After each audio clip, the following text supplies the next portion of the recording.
Assalamualaikum warahmatullahi wabarakatuh. Syukur alhamdulillah pada pagi hari ini kami dari Instalasi Promosi Kesehatan Rumah Sakit hadir kembali dalam rangka edukasi tanya kesehatan. Baik Bapak Ibu para pemirsa, sahabat edukasi, pada pagi hari ini kita sudah hadir narasumber yaitu Dr. Epa Emelda, MKED OPH, spesialis mata. Beliau adalah seorang spesialis mata, salah satu dokter spesialis mata di Rumah Sakit Dr. Zainul Abidin. Baik, mungkin kita sapa dokternya. Assalamualaikum dokter. Waalaikumsalam Pak Suparman. Baik, pada pagi hari ini dokter kita akan berbincang-bincang tentang kesehatan, yaitu seputar dan tentang katarak kongenital. Mungkin katarak kongenital ini seperti kita ketahui bahwa katarak ini sering dijumpain pada orang dewasa, bahkan sudah usia di atas 40, itu yang sering kita dengar. Namun kali ini kita akan membahas tentang katarak pada bayi, yaitu bawaan sejak lahir ya, gitu dokter ya. Nanti narasumber kita akan menjelaskan lebih rinci tentang katarak bawaan ini. Baik dokter, untuk lebih lanjutnya, apa dok yang dimaksud dengan katarak kongenital ini? Ya, terlebih dahulu untuk menyamakan persepsi, karena di masyarakat banyak yang belum mengetahui bahwa sebetulnya katarak itu dapat terjadi pada anak-anak. Dalam praktek sehari-hari banyak masyarakat yang masih belum percaya kalau pada anak-anak dapat juga terjadi katarak. Jadi katarak itu memang dapat terjadi pada segala usia, baik dari sejak dilahirkan, saat proses tumbuh kembang anak, sampai kemudian sampai dewasa.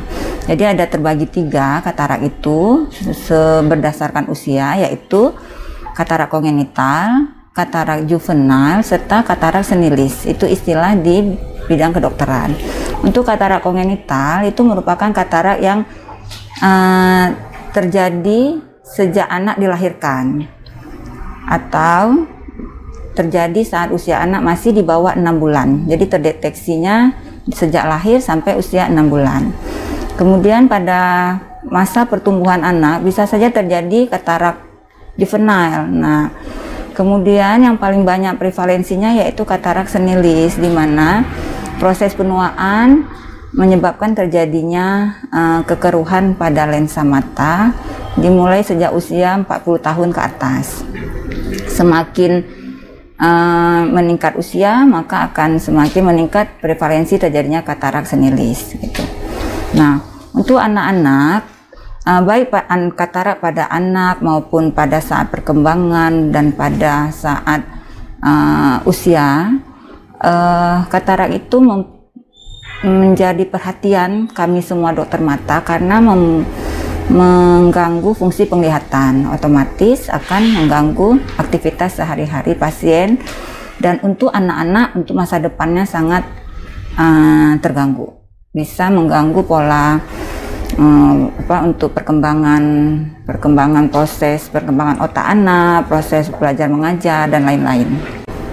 Baik dokter, tadi kita sudah mendengarkan penjelasan dari dokter bahwa katarak ini dapat dikelompokkan menjadi 3. Yes. Jadi yang sering mungkin kejadian mungkin masyarakat tahu atau kami sendiri juga baru mengetahui ini adanya katarak kongenital yang dibawa sejak lahir oleh bayi.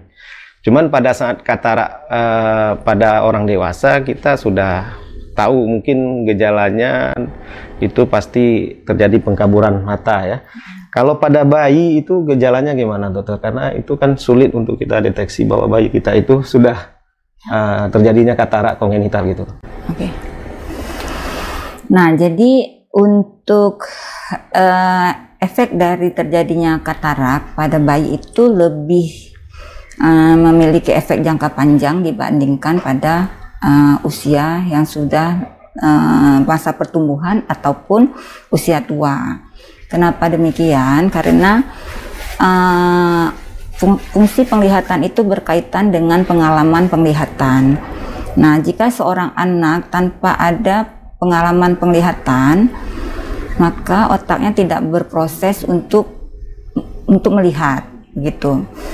Nah, pengalaman penglihatan itu didapat dari mana? Jika mata menerima cahaya tanpa ada halangan sampai ke persarafan mata.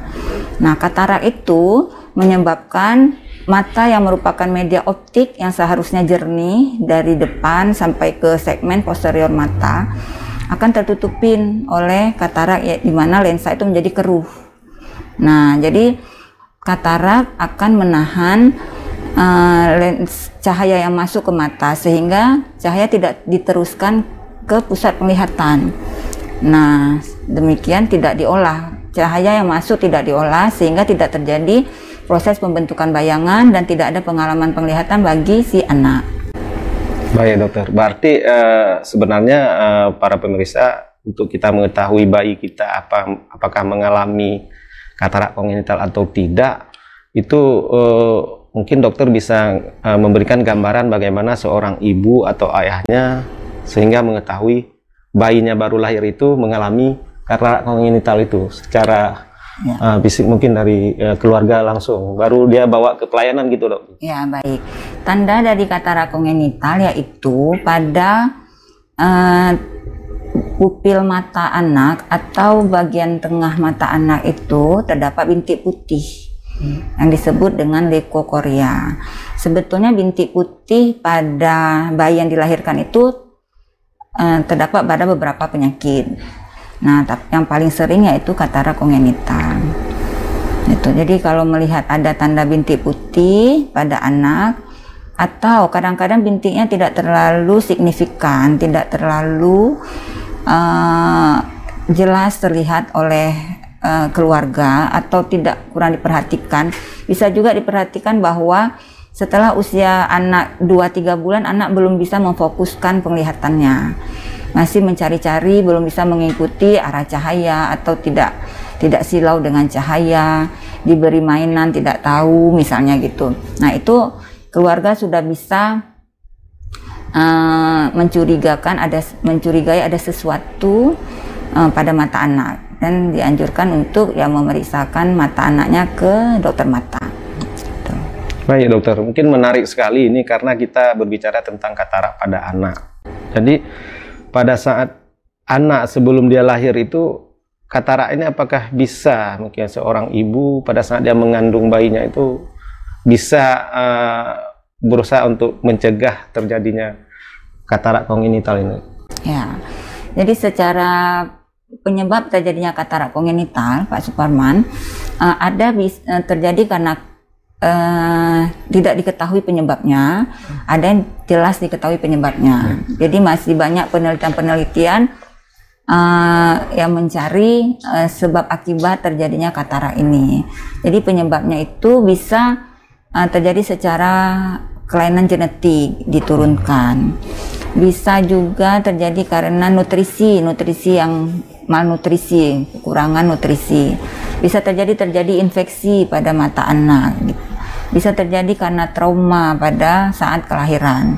Nah, mungkin yang bisa dicegah yaitu dari nutrisi, itu salah satu pencegahannya. Kedua, dengan imunisasi. Jadi katarak itu sering berkaitan dengan infeksi saat kehamilan, kemudian terutama trimester yang pertama.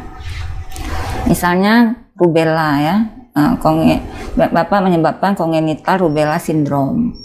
Di situ selain penyakit matanya katarak atau glaukoma kongenital, juga ada kelainan telinga, ada kelainan dari jantung. Jadi kalau daripada kita mengobati congenital rubella syndrome ini yang di dalamnya terkait dengan katarak, lebih baik pencegahan dari ibu hamil, yaitu melakukan imunisasi. Berarti ibunya yang diimunisasi dokter? Ya, imunisasi sebelum mungkin sudah merencanakan pernikahan, sudah bisa diimunisasi gitu.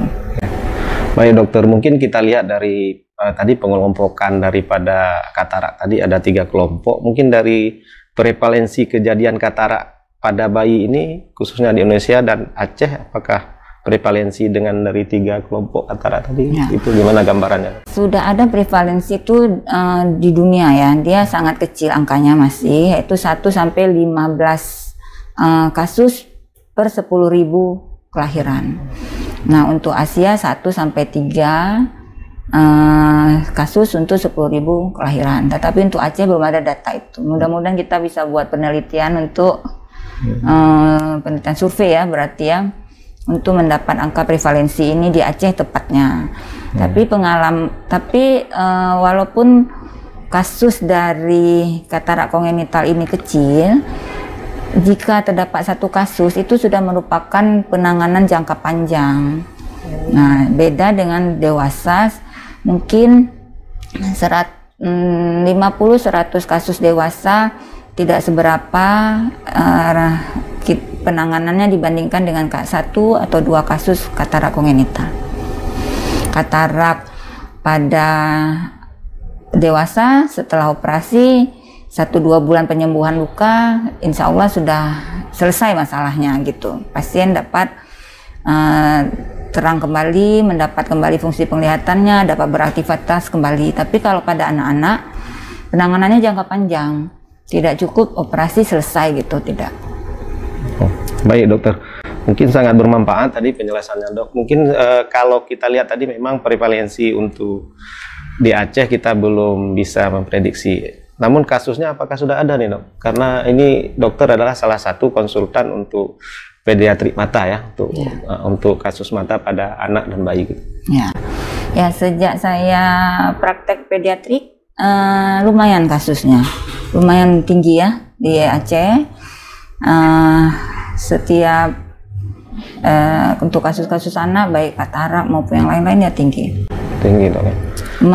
Tadi dokter mengatakan bahwa untuk proses pengobatan atau penanganan katarak kongenital ini prosesnya lama gitu dok. Ya. Tapi untuk kemungkinan sembuh itu bisa 100% dok? Ya, jika deteksi dini belum terjadi amblyopia atau mata malas pada anak yang disebabkan oleh katarak itu, belum terjadi misalnya strabismus, nistagmus, dan jika tidak ada kelainan-kelainan sistemik lainnya seperti saya bilang tadi dengan latar belakang rubella sindrom itu, kita bisa mempertahankan fungsi penglihatan anak baik sampai dewasa, sampai ya seterusnya gitu.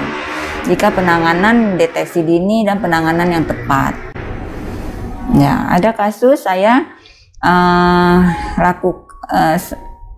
pasien satu orang tuh anaknya saat ini usia sekitar 20-21 tahun, sudah kuliah ya, ada satu anak itu.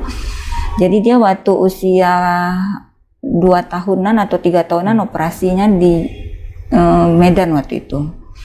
Nah, kemudian dia cepat ketahuan ya, cepat dioperasi. Kemudian saat ini saya lihat tidak ada komplikasi dari katarak kongenitalnya. Dia kontrol rutin dengan saya, dan terakhir kali saya lakukan operasi karena memutih kembali, dia mulai kabur lagi, saya operasi ulang, saya rehab ulang, dan sekarang bagus, bisa kuliah bagus dengan semuanya. Baik, sahabat edukasi, mungkin di Rumah Sakit Zainal Abidin sudah ada konsultan untuk katarak kongenital, itu katarak pada pediatrik atau katarak pada anak atau bayi.